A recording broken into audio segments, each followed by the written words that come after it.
சத்சங்கத்வே நித்சங்கத்வம் நிசங்கத்வே நிர்மோகத்வம் நிர்மோகத்வே நிச்சலதத்வம்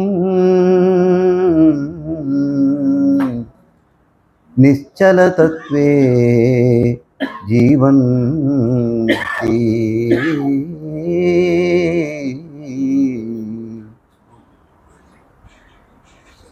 பஜகோவிதத்தில் சுவாமி சங்கரர் எழுதின ஒரு பாட்டு இது.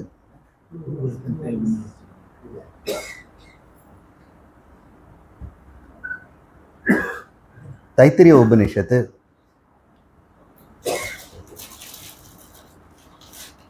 3 அத்தியாயங்கள் கொண்டது. அதை வள்ளின்னு பேர் வச்சிருக்கிறாங்க. சீக்ஷாவல்லி, பிருகுவல்லி, ஆனந்தவல்லி அப்படின்னு 3 இருக்கு. அந்த 3ஐயும் தான் இன்னைக்கு நம்ம வெளியிட்டோம். இந்த புக்கை நான் எழுதி 7 வருஷம் கூட இருக்கலாம். என்னுடைய மகன் வீட்டில் லோமா லிண்டான்னு ஒரு இடம், லாஸ் ஏஞ்சல்ஸில், கலிஃபோர்னியா மாவட்டத்தில், அங்கே 6 மாதத்தில் உட்காந்து எழுதி முடித்தேன். சுவாமி தயானந்த சரஸ்வதியினுடைய ஆங்கில மூலத்தின் அடிப்படையில் அது எழுதப்பட்டது. ஒரு சில இடத்துல மட்டும் என்னுடைய சொந்த கருத்துக்களை எழுதியிருப்பேன். மற்றதெல்லாமே சுவாமியினுடைய கருத்துக்கள் தான். மொழிபெயர்ப்புன்னு சொல்ல முடியாது, மொழி ஆக்கம் அப்படின்னு சொல்லலாம்.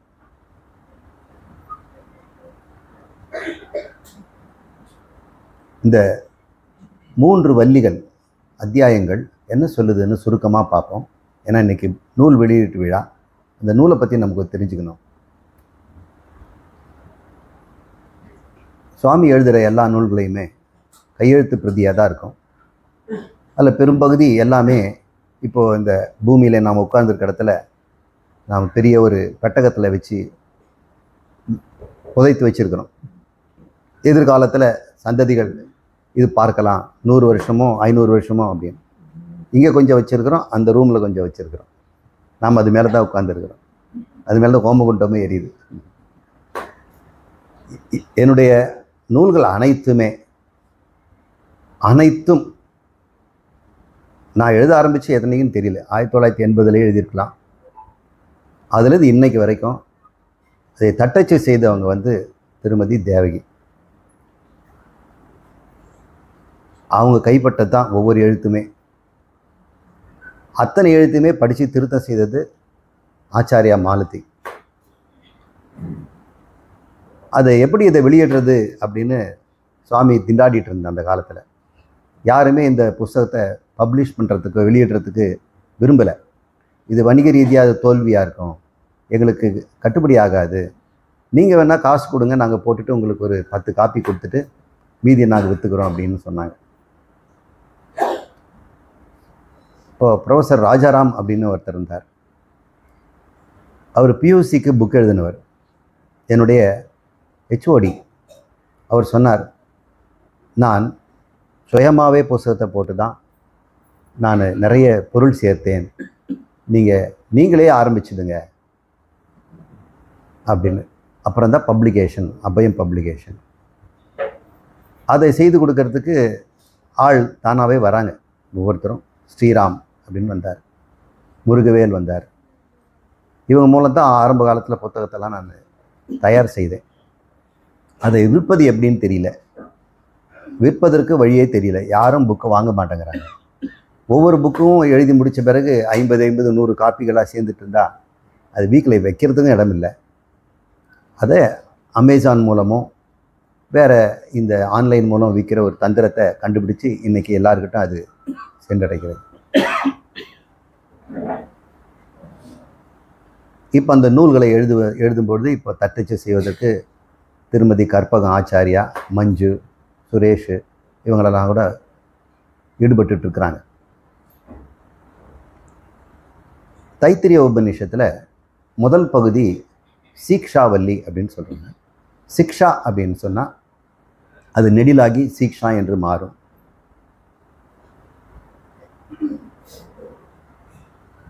மொழியியல் அப்படின்னு அர்த்தம். வேதத்தை நம்ம படிச்சுக்கணும்னா வேதமே சிபாரிசு பண்ணுற 6 நூல்களை நம்ம படிக்கணும். அந்த 6ஐயும் படித்தா தான் வேதம் நமக்கு புரியும்.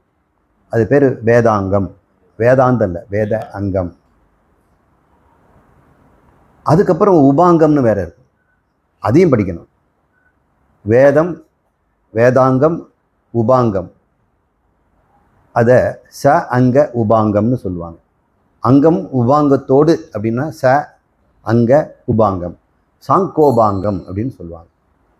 சில பேர் ரொம்ப சாங்கோபாகமாக பழகிறாருங்க, பேசுகிறாருன்னா மிக தெளிவாக விவரம் தெரிந்தவராக இருக்கிறார் அப்படின்னா சாங்கோபாங்கம்ங்கிறோம். அதனுடைய சொல் இதுதான்.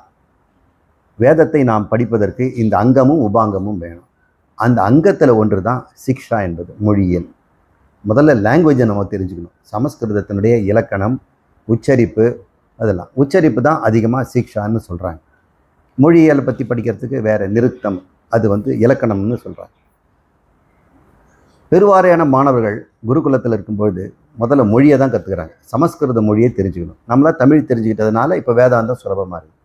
ஒருவேளை நம்ம தமிழில் பேசலைன்னா நீங்கள் சமஸ்கிருதம் கற்றுக்கிட்ட பிறகு தான் இந்த மொழியை நீங்கள் கற்றுக்க முடியும், இந்த வேதாந்தத்தை கற்றுக்க முடியும்.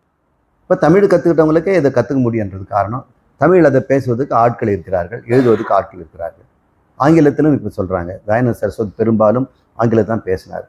இந்த சீக்ஷாவல்லி என்பதில் பெரும்பாலும் குருகுலத்தில் இருக்க மாணவர்கள் எல்லாம் மொழியை, இலக்கணத்தை தானே படிச்சுட்டு இருக்கிறாங்க. அது கர்மத்திலேயே இருக்கிறதே.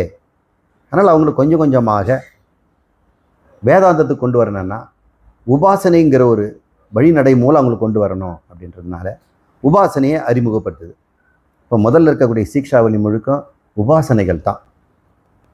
அப்போ உபாசனா காண்டம்னே போட்டிருக்கலாமே அப்படின்னா, அது சீடர்களுக்காக சொல்லப்பட்டதுனால நீ மொழியிலேயே சிக்கிடாதே, இதை தாண்டி மானச கர்மா என்று சொல்லக்கூடிய உபாசனையை செய்து உன்னை ஐக்கியப்படுத்திக்கொள்.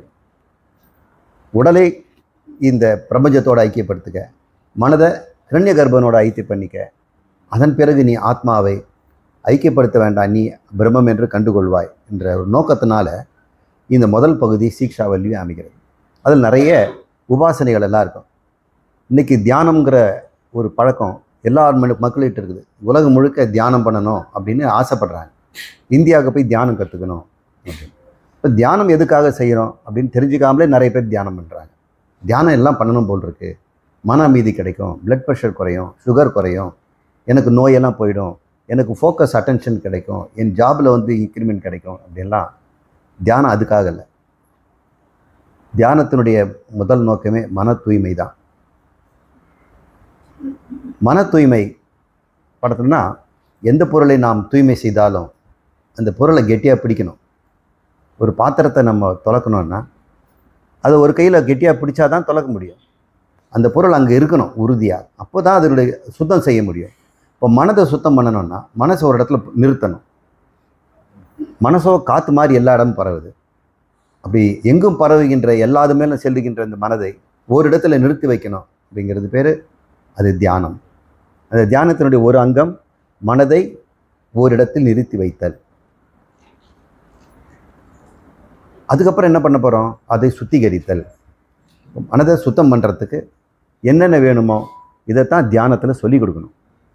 இப்போ தியானம் எதுக்கு செய்கிறீங்கன்னா, நான் சொல்லணும்னா மனதை தூய்மைப்படுத்தி என்னிடம் நிறுத்துவதற்கு முதல்ல நான் பயிற்சி எடுக்கிறேன். அந்த பயிற்சியை தான் இந்த சீக்ஷாவல்லி தருகிறது. அதுக்கப்புறம் பிருகுவல்லி அப்படிங்கிறதுல பார்கவி வித்யா என்ற ஒரு வித்யா அங்கே இருக்கிறது. பிருகுனால தோன்றுவிட்டதுனால அது பார்கவி என்று அதுக்கு பெயர். அவங்க அப்பா அதை சொல்லி கொடுத்ததுனால வாருணியம் அப்படின்னு சொல்லுவாங்க, வாருணி வித்யான்னு சொல்லுவாங்க. அவர் பேர் வருணர். வருணருக்கு அப்பா தன் மகன் பிருகுக்கு எப்படி உபதேசம் செய்தார் அப்படிங்கிறது தான் இந்த பிருகுவல்லி. அந்த உபதேசத்தை நம்ம சுருக்கமாக பார்ப்போம். அதுக்கப்புறம் இன்னொன்று ஆனந்தவல்லி அல்லது பிரம்மவல்லின்னு இருக்குது, அதுவும் என்னென்னு சுருக்கமாக பார்ப்போம்.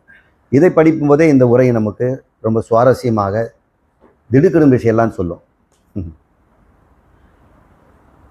பிருகு கிட்ட அப்பா சொல்கிறார், மகனே என்ன வேணும் உனக்கு அப்படின்றார். எனக்கு பிரம்மத்தை பற்றி சொல்லிக் கொடுங்க. ஏன்னா அந்த வள்ளியே ஆரம்பிக்கும் போதே பிரம்மவித் பரம் ஆப்னோதி அப்படின்னு சொல்லுது. பிரம்மத்தை அறிந்தவன் பிரம்மத்தையே அறிந்தவன் ஆகிறான், பிரம்மம் ஆகிறான். அது பரம்ங்கிறது பிரம்மம், பரபிரம்மமாகவே இருக்கிறான் அல்லது மேலானதை அடைகிறான் அப்படின்னு மொழிபெயர்ப்பாங்க. நாம் இந்த இடத்துல மேலானது என்ன? பிரம்மம் தான். பிரம்மத்தை அறிபவன் மேலானதை அடைகிறான்னா பிரம்மத்தை அடைகிறான். அப்போ அறிவதனால தான் பிரம்மத்தை அடைய முடியுமா? நம்ம கடைத்தெருவில் போயிட்டு காசு கொடுத்தானே எல்லாம் பொருள் வாங்குகிறோம். பிரம்மத்தை கோயிலில் போய் தானே வாங்க முடியும். நீங்கள் பிரம்மத்தை அறிவதாலே அடைதலுங்கிறீங்களே அப்படின்னா எப்போ ஒரு பொருள் அறிவதே அடைவதாகும்? ஒன்றை அறிந்தால் அதை அடைந்ததாகும். நீங்கள் கொடையை நீங்கள் அறியுறீங்க, நீங்கள் கொடை வச்சிருக்கிறீங்களா? மழைக்கு நீ போயிட முடியுமா? முடியாது. கொடை நீங்கள் வாங்கி ஆகணும். ஒரு பொருளை அறிந்தால் அந்த பொருளை நீ அடைய முடியுமான்னா அது சாத்தியமே இல்லை. எத்தனையோ பொருள் உலகத்தில் இருக்குது, அத்தனை நீங்கள் அறிஞ்சிட்டோம்னா உங்கள் வீட்டில் இருக்குமா? அது ஒரு பொருள் உங்களுக்கு அறிவதனாலே உங்களுக்கு ஒரு பொருளும் கிடைக்காது. அப்போ பிரம்மத்தை அறிந்தால் பிரம்மம் கிடைக்குன்னா என்ன அர்த்தம்? அறிந்தால் கிடைக்கிற ஒரு பொருள் என்னவா இருக்க முடியும்? அறிபவனாக தான் இருக்க முடியும். யார் அறிகிறானோ அவன் தன்னை அடைகிறான். இதுதான் ஒரே வழி. அப்போ அறிவதல் அடைதல் அப்படிங்கிறத நம்ம முதல்ல புரிஞ்சுக்கணும். மக்கள் எல்லாருமே அடைதலுங்கிறத தனக்கு வேறான ஒன்றை முயன்று பெறுதல் அப்படின்னு நினைக்கிறாங்க. ஆனால் தன்னை ஒருவன் அடைவதற்கு ஒரு கஷ்டமும் இல்லை, அதுக்கு முயல வேண்டியது இல்லையே. அப்போ என்னதான் அது தன்னையே நான் அடையணும் அப்படின்னா நீ என்ன நினச்சிட்டு இருக்கிறாயோ அது அல்ல. உன்னை நீ தவறாக முடிவு பண்ணி வைத்திருக்கிறாய். உண்மையில் நீ பிரம்மம்.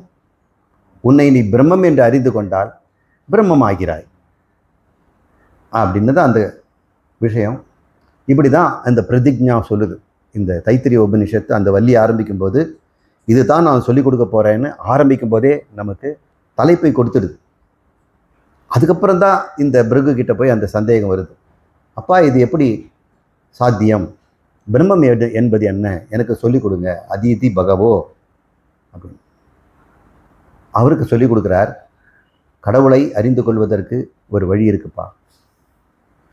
ஒரு கடவுளை கண்டுபிடிக்கணும், ஒரு பொருளை கண்டுபிடிக்கணும்னா அது எப்படி இருக்குன்னு முதல்ல தெரியணும். எங்களுடைய நாய் தொலைஞ்சு போச்சுங்க, யாராவது கண்டுபிடிச்சு கொடுங்க அப்படின்னு சொன்னால் தெரு முழுக்க நாய் இருக்குது, நான் எதை எப்படி கண்டுபிடிக்கிறது? எந்த நாய்? அவங்களுடைய நாய். அப்போ அவங்க நாயினுடைய ஒரு ஃபோட்டோ எடுத்து மரம் செடி கொடி எல்லாத்துலேயும் போஸ்டர் ஒட்டியிருக்கிறாங்க. இதுதான் இந்த நாய், இது யாராவது பார்த்தா கொண்டு வந்து கொடுங்க. இப்போ 2-3 நாளில் அது யாரோ கொண்டாந்து கொடுத்துட்டாங்க. இப்படி சம்பவம் நடந்தது. இப்போ வாட்ஸ்அப்பில் போட்டு இந்த நாயை யாராவது பார்த்தா சொல்லிக் கொடுங்க அப்படின்னு அவங்களுக்கு கிடைச்சிடுச்சு. ஒரு அடையாளம் தெரிஞ்சால் தானே ஒரு பொருளை தேடி கண்டுபிடிக்க முடியும். தேடிக்கிட்டே இருக்கிறாங்க. எப்படி இருக்குன்னு சொல்லுங்கன்னு தான் கேட்குறாங்க. அவர் எப்படி இருப்பார் சொல்லுங்கள், நாங்கள் தேடி சொல்கிறோம். தொலைஞ்சு போன உங்கள் மகள் எப்படி இருப்பா, மகன் எப்படி இருப்பான்னா எந்த சட்டை போட்டிருந்தான், என்ன மாதிரி இருப்பான். இப்போ நம்ம எல்லாம் கடவுளை தேடுறோம். கடவுளுடைய அடையாளம் தெரியுமா? கடவுளை அடையாளம் தெரிஞ்சால் கண்டுபிடிக்கிறது ரொம்ப சுலபம் இல்லையா? இப்போ கடவுளுக்கு என்ன அடையாளம்? எல்லா புத்தகத்துக்கும் விதவிதமான அடையாளம் சொல்லுது. பல கைகள் இருக்கக்கூடிய காளியை காட்டுது. 4 கைகள், 10 தலை, 6 தலை, 4 தலை, 5 தலை, 6 தலை. இது மாதிரி ஆள் எங்கே இருக்கிறாங்க? இது மாதிரி இருக்க முடியுமா? இதுவாக ஒரு அடையாளம். இப்போ கடவுளை நான் காண வேண்டும்னா எந்த கடவுளை நீ காணுவ? அடையாளம் என்ன? அதை தான் அந்த பிருகு கேட்குறேன். அப்பா அந்த கடவுளுக்கு என்ன நான் பார்க்க வேண்டும், அதை தெரிந்து கொள்ள வேண்டும். ஏன்னா பிரம்மத்தை அறிந்தால் அவன் பிரம்மமாகிறான்னு சொல்கிறாங்களே, கடவுளை அறிந்தால் கடவுளாக ஆயிடுறாங்க. ஏன்னா அவன் கடவுளாக இருப்பதனால அதை அறிந்தால் ஓ நான் தான் கடவுள்னு அறிஞ்சுக்கிறான், அடைந்தவன் ஆயிட்டான். அறிதலும் அடைதலும் ஒன்று. ஒரு சில விஷயத்தில் இந்த 10ஆம் அவன் கதையெல்லாம் உங்களுக்கு தெரியும். 10 பேர் ஆற்றை கடந்து செல்லும் பொழுது அவங்க எல்லாரும் கடந்தாச்சா அப்படின்னு ஒரு தலைவன் எண்ணி பார்க்குறான். அங்கே அவனு எண்ணும் பொழுது தன்னை விட்டுட்டு அவன் என்றதுனால 9 பேர் இப்போதான் நினைக்கிறான். இப்போ 10ஆவது ஆள் எங்கே காணுமடா, எங்கேன்னு தேடுறான். அன்னைக்கு பொழுது சாயிற வரைக்கும் தேடிட்டு இருக்கிறான். யார் தேடுறது? 10ஆவது ஆள். யாரை தேடுறான்? 10ஆவது ஆளை. அப்போ தன்னை தானே அவன் தேடிட்டு இருக்கிறான். அவன் தேடி தேடி ஓய்ஞ்சு போய் கீழே விழுந்து அழுது புரண்டு தலையிலலாம் அடிபட்டு அதெல்லாம் பச்சையிலெல்லாம் போட்டு வீட்டுக்கு போகலாமா, 10வது ஆளை விட்டுட்டு இப்படி எங்கே போகிறதுன்னு அவன் புலம்பும்போது ஒரு கருணை மிக்க ஒரு ஆள் அங்கே வரார். அவர் குரு சொல்கிறாரு, அவருக்கு தெரியுது இவங்க தேடுறது வந்து 10வது ஆளை, ஆனால் இங்கே 10 பேர் இருக்கிறாங்க. அவர் முதல்ல சொல்கிறாரு, என்ன செய்கிறீங்க அப்படின்னா, இது மாதிரி ஒரு தொலைந்து போன ஒரு 10வது பையனை நாங்கள் தேடிட்டு இருக்கிறோங்க அப்படின்னு. அவர் 10வது ஆள் இருக்கிறான் அப்படின்னு அவர் சொல்கிறார். அப்பா அது போதும் சுவாமி, எங்கேன்னு கண்டுபிடிச்சிடுவேன். 10வது ஆள் இருக்கிறான்னும் போது பாதி துன்பங்கள் அவனுக்கு நீங்கிடுச்சு. அப்புறம் அடுத்த கேள்வி, அவன் எங்கே இருக்கிறான் அப்படின்னு. ஆற்றுல இருக்கிறானா, எங்கே இருக்கிறான், உயிரோடு இருக்கிறான்னு பெரிய விஷயமா இருக்கு. அது நீ தான் அப்படின்னு. இப்போ 10வது ஆளை தேடனா, 10வது ஆள் அடைஞ்சிட்டான் இல்லையா? எப்படி அடைஞ்சான்? அறிவதால் தான் அடைஞ்சான். தேடுவது நான் என்பதனால நீ தன்னை அறிவதனாலேயே நீ அடைந்தவனாகிறாய். அப்போ நீ தேடுவது கடவுள்னா, நீ கடவுளாக இருந்துக்கிட்டு கடவுளை தேடிட்டு இருக்கிறியே. இதை தான் பிருகுனுடைய பதிலாக வாருணியை சொல்கிறார். ஆனால் அப்படி சொல்லலை, கடவுளுடைய அடையாளத்தை மட்டும் சொல்கிறார். அவன் அடையாளத்தை தேடுறான். என்ன அடையாளம் சொல்கிறார்? எதிலிருந்து எல்லாம் தோன்றி, எதில் எல்லாம் நிலைத்திருந்து, எதில் எல்லாம் மறைகிறதோ தத் பிரம்ம இதி விஜிஜ்ஞாசஸ்வ அப்படின்னு சொல்கிறார். அதை நீ பிரம்மம் என்று அறிந்து கொள்வாய். மறுபடியும் சொல்கிறேன், எதிலிருந்து எல்லாம் தோன்றி, யதானி பூதானி ஜாயந்தி, எதிலிருந்து எல்லாம், இந்த பூதானின்னா எல்லா பூதங்களும் தோன்றுகிறதோ, ஜாதானி ஜீவந்தி, அப்படி இருந்து அது வாழ்கிறதோ, எதில் எல்லாம் பிரவிசந்தி மறைகிறதோ அதை நீ பிரம்மம் என்று கண்டுகொள் அப்படின்னு அவர் சொல்கிறார். இது எப்படிப்பா பண்ணுறதுன்னா, தியானம் செய்கிறார். சிந்திக்கணும். இது சிந்திக்கினா தான் அது கிடைக்குமா? இந்த அடையாளத்தோடு அவன் வெளியே போய் தேடலை, சிந்திக்க தான் சொன்னார். கடவுள் அடையாளம் கொடுத்துட்டேன், சிந்தித்து கண்டுபிடிங்கிறார். நாமெல்லாம் கடவுள் அடையாளம் கொடுத்தோடனே இந்த மாதிரி அடையாளத்தோடு எங்கேயாவது இருக்குதா அப்படின்னு அவன் தேடுவோம். அவன் சிந்திக்கிறான். அது பேர் தியானம்னு பேர். இப்போ தியானத்தினுடைய நோக்கமே தன்னை அறிவது தான். இங்கே தியானம்ங்கிறது ஒரு தொழில் இல்லை, இது தனக்குள் தானே ஆராய்ச்சி செய்வது. அவர் கேட்குறான். அதுக்கப்புறம் ஒரு பதில் சொல்கிறார், மகனே, இந்த பிரம்மம் தான் உலகமாக, உடலாக, பிராணனாக, மனமாக இருக்கிறது அப்படின்னு சொல்கிறார். இப்படி வேற சொல்லிட்டார். இவனுக்கு ஒரு க்ளூ கிடைச்சிது. உடலாக இருக்கிறான்னு சொல்கிறதுனால உடல் தான் பிரம்மமாக இருக்குமா அப்படின்னு. பிரம்மத்துக்கு என்ன லட்சணம் சொன்னார்? எதிலிருந்து எல்லாம் தோன்றி எதிலிருந்து எதில் மறைகிறது. அப்போ இந்த சரீரத்தில் தானே மண்ணுங்கிற பிருத்திவி தானே உடம்பாச்சு. பிருத்திவிலிருந்து தோன்றி இந்த உடம்பு, பிருத்திவியாலே பிருத்திவினா மண்ணுங்க. மண்ணை நம்ம சாப்பிட்டு தான் வளரும். மண்ணை நம்ம அப்படியே சாப்பிட்றதில்ல. கத்திரிக்காய் உருளைக்காங்காயை மாற்றி அதை அப்புறம் நம்ம சாப்பிட்றோம். மண்ணு தான் இந்த உடம்பு. மண்ணிலிருந்து இந்த சரீரம் தோன்றி மண்ணாலே இது காப்பாற்றப்பட்டு இறந்த பிறகு மண்ணிலே போவதால் மண் தான் பிரம்மம் அப்படின்னு முடிவு பண்ணுறான். பிருத்திவி மண் தான் பிரம்மம்னு அவன் முடிவு செய்கிறான். அப்பா கிட்ட கேட்டிருக்கணும்ல. அவனே முடிவு பண்ணும்போது அவனுக்கு சந்தேகம் வருது. அது எப்படி மண் கடவுளாக இருக்க முடியும்? மண்ணுக்கு அறிவே இல்லையே, அறிவற்றது கடவுளாக இருக்க முடியாது. அவனுக்கு ஒரு கேள்வி வருது. அப்பா கிட்ட போய் கேட்குறான், அப்பா நான் மண்ணுன்னு நான் முடிவு செய்தேன், ஆனால் மண்ணுன்றது எனக்கு பிடிக்கல, எனக்கு இன்னும் அது திருப்தி இல்லை, மேலும் எனக்கு பிரம்மத்தை போய் சொல்லுங்கன்னு. அவர் அதையே தான் சொல்கிறார். எதிலிருந்து எல்லாம் தோன்றி இப்படி ஓயாமல் இந்த பிருகுவலி முழுக்க அவர் ஒன்றையே தான் ரிப்பீட் பண்ணுறார். அவனும் விடாப்பிடியாக தொடர்ந்து தியானம் செய்கிறான். இப்படி தியானம் செய்துக்கிட்டே இருக்கும் பொழுது மனமாக இருக்குமா, புத்தியாக இருக்குமா, விஞ்ஞானமாக இருக்குமா அப்படின்லாம் யோசனை பண்ணுறான். இப்படி ஒன்றொன்று தாண்டி வரும்போது நான் சுருக்கமாக சொல்லிடுறேன். மண்ணும் இல்லை, உடம்பும் இல்லை, பிராணனும் இல்லை, மனமும் இல்லை, புத்தியும் இல்லை. இதெல்லாம் கடவுளாக இருக்கிறதுக்கு முடியாது. ஏன் முடியாது என்றார்? கடவுளுக்கு உண்டான தகுதி இதுகிட்ட இல்லை. இந்த புத்தி சிலதை அறியும், சிலது அறியாது. அப்போ கடவுள் புத்தியாக இருந்தார்னா அவரும் இதே மாதிரி ஒரு குறையை அடைஞ்சவராக இருப்பார் இல்லையா? இப்போ புத்தியாக அவர் இருந்தார்னா அவருக்கும் அறியாமையும் அறிவும் இருப்பவாக இருப்பார், அதனால் இருக்கார். மனமாக இருப்பாரா அப்படின்னா, மனம் எப்படி ஒரு இடத்துல ஒரு நிலையாக இருக்கிறது, சுக துக்கங்களை விழுந்து விழுந்து தத்தளிக்கிறதே. இந்த சுக துக்கத்தில் விழக்கூடியதை ஒரு பொருளாக கடவுளாக சொல்ல முடியுமா? சரி, பிராணனை வந்து கடவுள்னு சொல்ல முடியுமா? பிராணனுக்கும் அறிவில்லையே. மண்ணுன்னு சொல்ல முடியுமா அந்த உடம்பு? அதுவும் இல்லையே. ஏதோ ஒருத்தையே அவர் சொன்ன அடையாளங்கள்லாம் உடம்பிலே உடம்பாகவும் பிராணனாகவும் மனமாகவும் அவர் இருக்கிறார்னு சொல்லிவிட்ட பிறகு இவங்க எதனை தேடுவான்? தியானம் பண்ணி இவனுக்கு தெரிஞ்சதெல்லாம் உடம்பு, மூச்சு, காற்று, மனசு, அறிவு.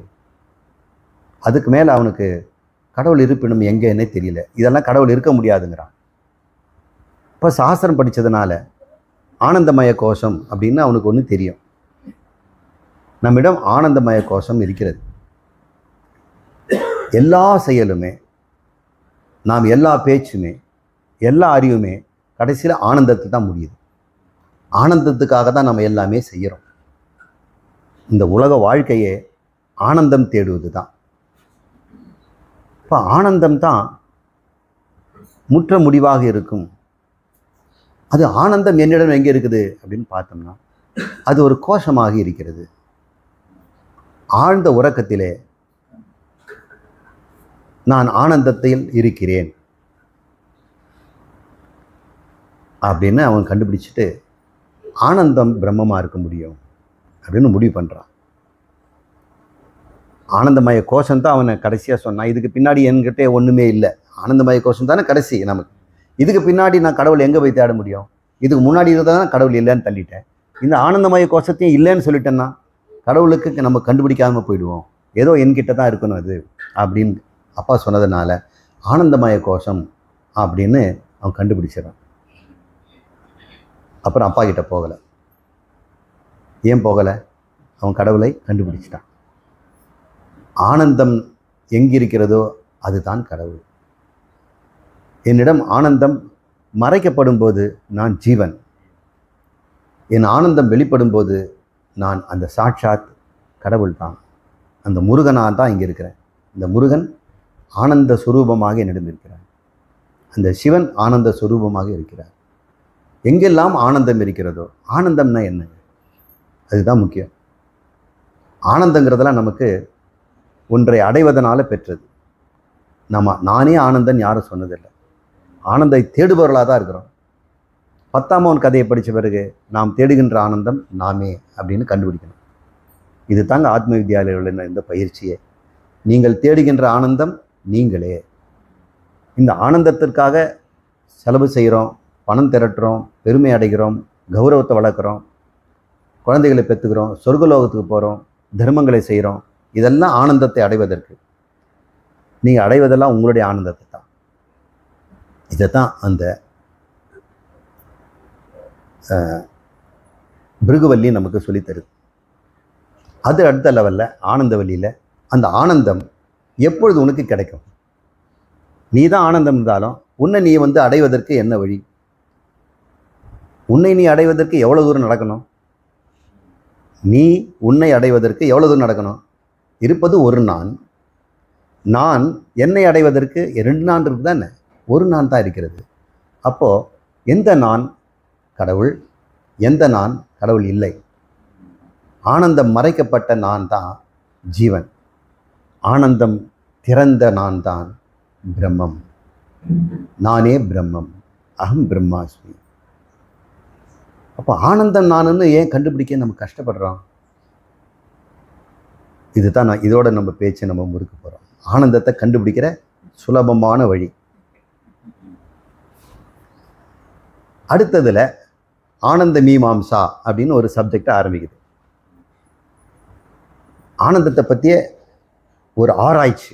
லேபரட்டரியில் போட்டு ஒரு அனாட்டமி லேபில் ஒரு கடாவரை படுக்க வச்சு கத்தியிலேருந்து அருந்து ஒவ்வொரு உறுப்பாக தேடி பார்க்குறோம். ஓ, இது தான் கணையம், இது தான் அப்பெண்டிக்ஸு, இப்படிலாம் நம்ம சொல்லி கொடுத்து வரோம். இப்படி கூறு போட்டு பார்ப்பது போல் ஆனந்தத்தை கூறு போடுது இந்த ஆனந்தவல்லி. அதில் சுருக்கமாக சொல்லுவோம், இந்த ஆனந்தம் எப்படிப்பட்டதுன்னா ஆனந்தமய கோஷத்தை அது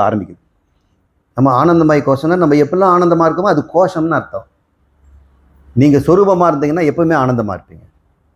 நீங்கள் கோஷத்தில் இருந்தால் சட்டையை போட்டால் தான், கோஷம்னா சட்டை, நீங்கள் ஆனந்தங்கிற சட்டையை போட்டாக்க நீங்கள் ஆனந்தமாக இருப்பீங்க. ஆனந்த சட்டத்தை கட்டிட்டோம்னா துக்கமாயிடுவீங்க. இப்படி போட்டு கட்டுறதா தானே ஆனந்தம் இருக்குது. ஆனால் ஆனந்தம் பிரம்மம் அது நான் என்றால் அது எப்படி நான் கண்டுபிடிக்கிறது? அப்போ நான் போட்டு பாட்டுக்கிட்ட சட்டையா அல்லது நானே ஆனந்தமா அப்படின்னு பார்க்குறேன். இந்த கேள்வி நமக்கு வருது. போட்டு மாட்டுற சட்டையில் ஒவ்வொரு பல விதமான சட்டைகள்லாம் இருக்குது. நமக்கே கூட வீட்டில் ஒரு 10 சட்டை இருந்ததுன்னா இது எனக்கு ஆனந்தம், இது எனக்கு ரொம்ப ஸ்பெஷல் டேல மட்டும் இதை போடுவேன். இந்த சட்டை தைச்சு கொடுத்துருக்கிறார் நிர்மல்ஜி. இது வந்து விழா காலத்தில் மட்டும் நீங்கள் போடணும் அப்படின்னு சொல்லியிருக்கிறாங்க. ஏன்னா இது லினன் துணியில் வாங்குறது, மீட்டரே 1800 ரூபா. இப்போ இந்த சட்டைகளிலேயே நமக்கு ஆனந்தத்தில் கூடி குறைச்சல் இருக்குது இல்லை? அது மாதிரி நான் ஒரு 11 சட்டை சொல்ல போகிறேன் ஆனந்தத்தில். எந்த சட்டை உங்களுக்கு வேணும்னு நீங்கள் கேளுங்க. இந்த மனிதனிலேயே மிக உயர்ந்த ஆனந்தம் யாருக்கு இருக்குமோ அது முதல் சட்டை. அந்த மிக உயர்ந்த ஆனந்தம் மனிதன்கிட்ட யார்கிட்ட இருக்க முடியும்னா யார்கிட்ட இருக்க முடியும்? சாதாரண மனிதர்கள்கிட்ட சொல்கிறேன், ஞானியை சொல்லலை. சாதாரண மனிதர்களிலே எவன் ஒருவன் உலகத்துக்கே தலைவனோ, அவனுக்கு எதிரிகளே இல்லையோ, அவனுக்கு தான் ஆனந்தம் அதிகமாக இருக்கும். ஆனால் அவனுக்கு வயோதிகனாக இருந்தால் என்ன பிரயோஜனம்? அப்போ இளைஞனாக இருக்கணும். இளைஞனாக உலகத் தலைவனாக எதிரி இல்லாதவனாக இருக்கணும். அந்த இளைஞன் எப்படிப்பட்டவனாக இருக்கும்? அஜிடேட்டடாக டென்ஷனில் இருக்கிறவனாக இருந்தால் அவனுக்கு ஆனந்தம் இருக்காது. அந்த இளைஞன் சாது. அந்த சாது இளைஞன் யுவா அப்படின்னு சொல்கிறாங்க. அந்த புவனேஸ்வர் சொல்கிறதா நான் சொல்கிறேன். அவனுக்கு ஒரு ஆனந்தம் வரணும்னா இது மட்டும் போதுமா? அறிவு வேணும். அறிவுடையோர் எல்லாம் உடையர், அறிவிலார் என்னுடையரேனும் இலர். இப்போ பூமியே எனக்கு சொந்தங்கிறான், இளைஞன்கிறான். அறிவு இல்லைன்னா என்னுடையும் இல்லை இல்லையா? அறிவு தான் ஆனந்தம். அதனால் அறிவையும் பெற்றவனாக இருக்கிறான், சகல சாஸ்திரங்களும் கலைகளும் தெரிஞ்சவன். அவனை சந்தோஷப்படுத்துறதுக்கு ஒரு வீணையில் ஒரு பாட்டு பாடினா போதும், புல்லாங்குழலில் ஒரு இசை எழுதிச்சா போதும். ப்ரொஃபஸர் மணிவண்ணன் மாதிரி ஒருத்தர் கவிதையை வாசித்தாலும், இப்போ ஒருத்தர் கவிதை சொன்னார் கீழக்கரையிலேருந்து, அது மாதிரி அதை கேட்டாலே கொஞ்ச நேரம் நமக்கு ஆனந்தம் வருது இல்லையா? அப்போ அறிவில் தான் இந்த ஆனந்தம் வருது. இப்போ இவனுக்கு ஆனந்தத்துக்கு என்ன குறை? இப்போ இவனுடைய ஆனந்தத்துக்கு முதல் சட்டை, இதை விட பெஸ்ட்டு சட்டை ஒன்று இருக்குது.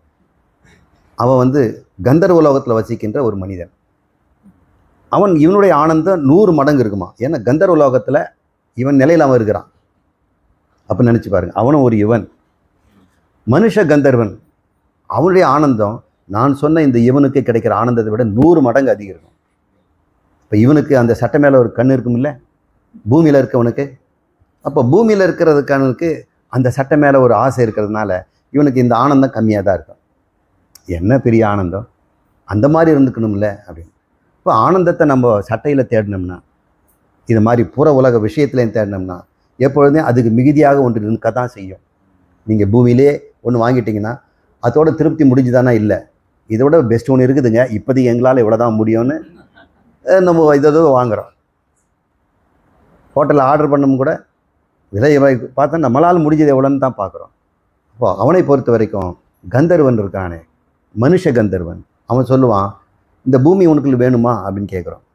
இந்த மனுஷ ஆசை இருக்குதே, அது யாருக்கு வேணும்? ஏன்னா அவன் 100 மடங்கு ஆனந்தத்தில் இருக்கிறான். அந்த சட்டையை போடுவானா? அவன் அந்த சட்டையை போட மாட்டான். நம்பர் 1 சட்டை அவனுக்கு கிடையாது. இவன் 2வது சட்டில். ஆனால் அவனை விட ஆனந்தம் தேவலோகத்திலேயே கந்தர்வன் இருக்கிறான். இவன் மனுஷ கந்தர்வன். தேவகந்தர்வன் ஒருத்தர் இருக்கிறான், அவன் இவனோட 100 மடங்கு சந்தோஷத்தில் இருக்கிறான்னு வச்சுக்கோங்க. இப்படி தான் பிருகுவல்லி ஆனந்தவல்லி சொல்லுது. அவன் என்ன சொல்லுவான்? இவனை ஏறட்டும் பார்க்க மாட்டான், இவன் எந்நேரம் அவனுக்கு அடையிறது முடியாதான்னு பார்ப்பான். பூமியில் இருக்க ஆனந்தத்துக்கும் கிடைச்ச ஒருத்தனுக்கு இந்த கதி. கந்தர்வனுக்கு, தேவகந்தர்வனுக்கு என்ன சொல்லுவான்? இந்த கந்தர்வனும் பூமியும் அவனுக்கு வந்து துச்சமாக தான் இருக்கும். இதெல்லாம் என்ன ஒரு சந்தோஷம்னு இவங்கெல்லாம் சிரிக்கிறாங்க அப்படின்னு. ஆனால் அவனுக்கு ஒரு எண்ணம் இருக்குது, அதுக்கு மேலே பித்ருலோகத்தில் இருக்கவங்களுடைய வாழ்க்கை 100 மடங்கு அதிக சந்தோஷம் இருக்குமா. அவங்க வந்து நீண்ட காலம் வாழ்பவர்கள், சிரலோக பித்திருக்கள் அப்படின்னு பேர். இப்படி இந்த வரிசையாக போகுதுங்க.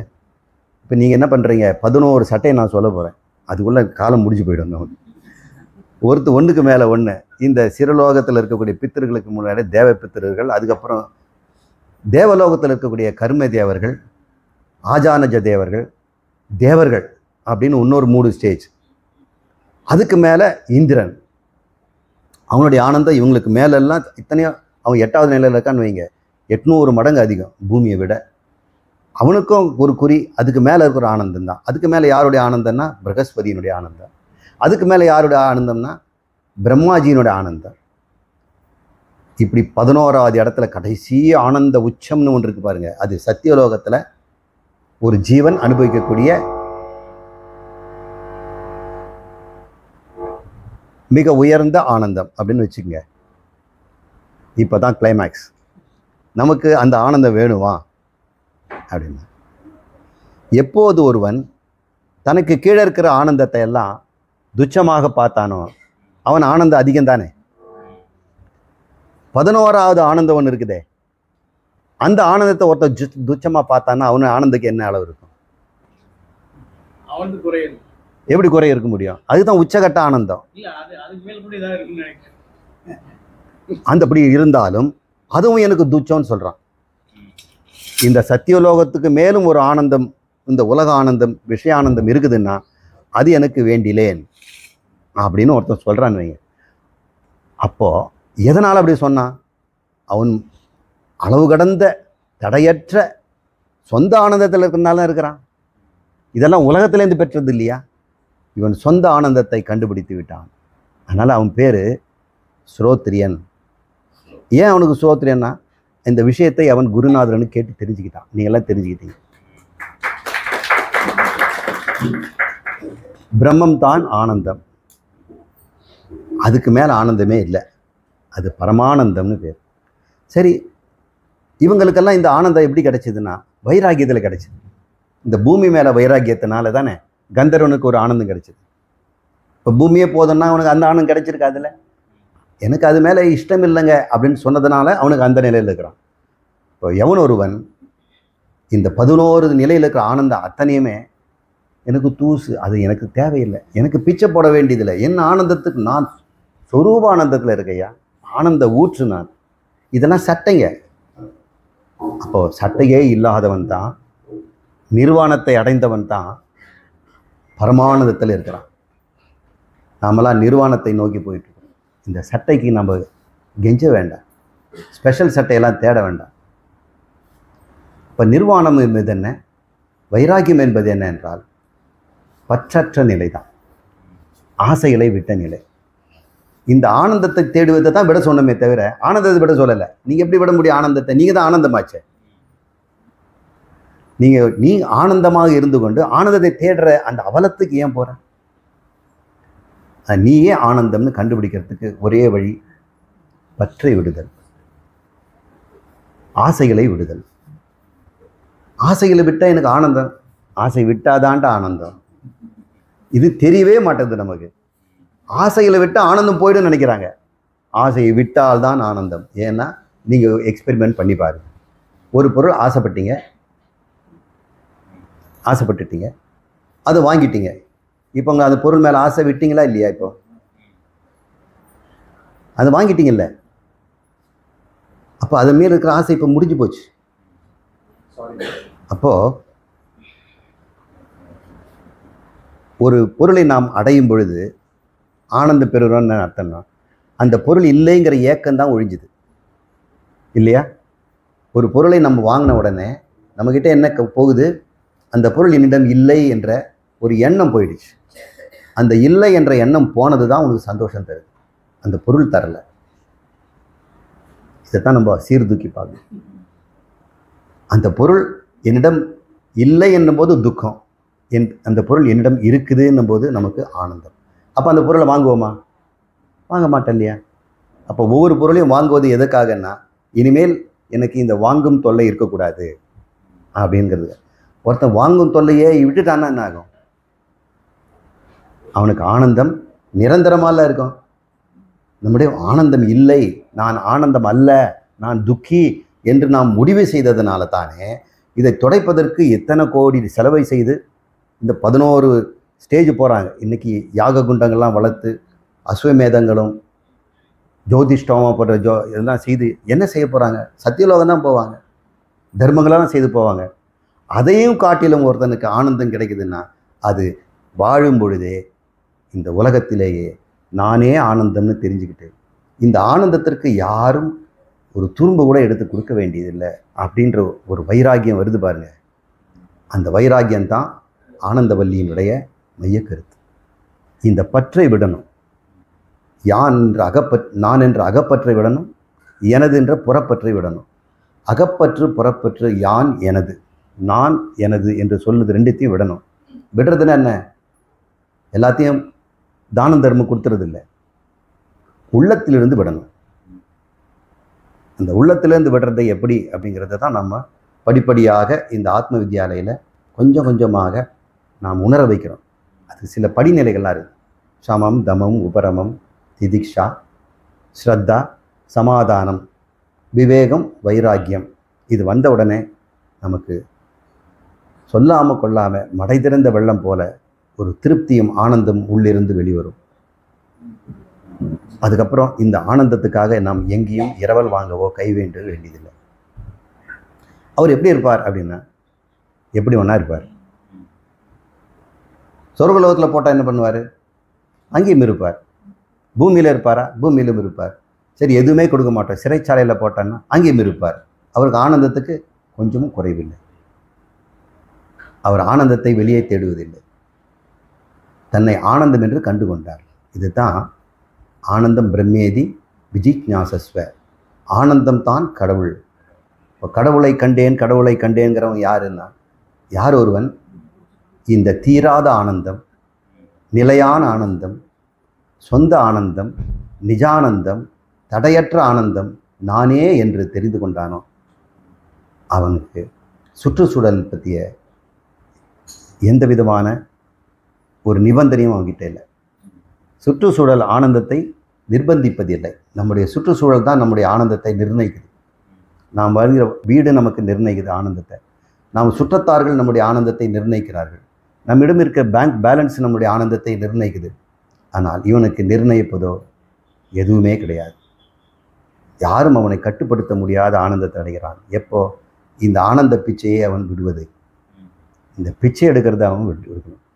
அதனால் இந்த கந்தர்வன் பூமி பிச்சையை விட்டான். தேவகந்தர்வன் மனுஷ கந்தர்வனுடைய பிச்சையை விட்டான். பிச்சை எடுக்கிறத விட்ட பிறகு அவன் ஆனந்தம் பெற்றான். இருந்தாலும் அவனுக்கு மேலே இருக்கிற ஆனந்தத்தை அவன் கண் இருக்கிறது. சத்தியலோகத்தில் இருக்கவன் கீழே இருக்கக்கூடிய அத்தனை 10 லோகங்கள் இருக்கக்கூடிய ஆனந்தத்தையும் விட்டவனாக இருக்கிறான்.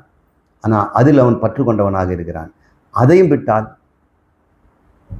அளவற்ற ஆனந்தத்தை இருக்கலாம் இல்லையா? அதனால் ஸ்ரோத்ரியன் அகாமகதன் அப்படின்னு பேர். யார் பரமானந்தத்தில் இருக்கிறான், இந்த வேத ஞானத்தை பெற்று தன்னறிவை பெற்றவன், ஆத்ம ஞானத்தை பெற்றவன் ஸ்ரோத்ரியன். ஏன்னா ஸ்ரோத்ரியம்னா காது. காதால் குருவினம் கேட்டு பெற்றவன். புஸ்தகத்தில் படித்தவன் இல்லை, காதால் குரு சொல்ல கேட்டவன். ஏன்னா புஸ்தகம் சொல்கிறதெல்லாம் நம்ம எடுத்துக்குவோமா? சொல்கிறவர் முதல்ல அந்த இடத்துல இருந்தால் தானே நம்ம நம்புவோம். சொல்பவர் நீதான் பிரம்மம்னா அவர் பிரம்மமாக இருந்தாகணும். அவர் எல்லாருக்கும் சொல்லிட்டு அவர் இருப்பாரா? இப்போ ஸ்ரோத்ரியம் தான் இங்கே முக்கியம். குருவிடம் சென்று இந்த உண்மையை நாம் பெற்றுக்கொள்வது. பெற்ற பிறகு வைராக்கியம் சொல்கிற அகாமஹதம். அகாமம்னா காமமற்ற நிலை, பற்றற்ற நிலை. ஆனால் ஆனந்தத்தில் இருக்கிறனா அவனுக்கு பற்றே கிடையாது. ஆனந்த பற்றாக்குறை வரும்போது தான் ஏதாவது பற்றுவான். இதை பற்றலாம், அதை பற்றலாம். ஏன்னா ஆனந்த பற்றாக்குறை. ஆனந்த வெள்ளமாக இருக்கும் பொழுது அது பரசிவ வெள்ளம்ங்கிறாங்க. ஐக்கிய ஞானத்தில் கிடைக்கிது. அகண்டாகார விருத்திங்கிறாங்க. நானே கடவுள் என்று ஒருவன் தெள்ளத் தெளிவாக தெரிந்து கொண்ட பிறகு அவனுக்கு அனைத்து விஷயங்களிலும் இருந்து விடுதலை கிடைக்கிறது. இந்த ஆனந்த தேடலிலிருந்து விடுதலை கிடைக்குது பாருங்கள். அதுதான் முக்தி. அது வாழும்பொழுதே பெறணும். இதைத்தான் இந்த தைத்திரிய உபநிஷம் சொல்லியிருக்குது. இந்த உபதேசத்தோடு நம்ம உரையை நிறுத்திக் கொள்வோம்.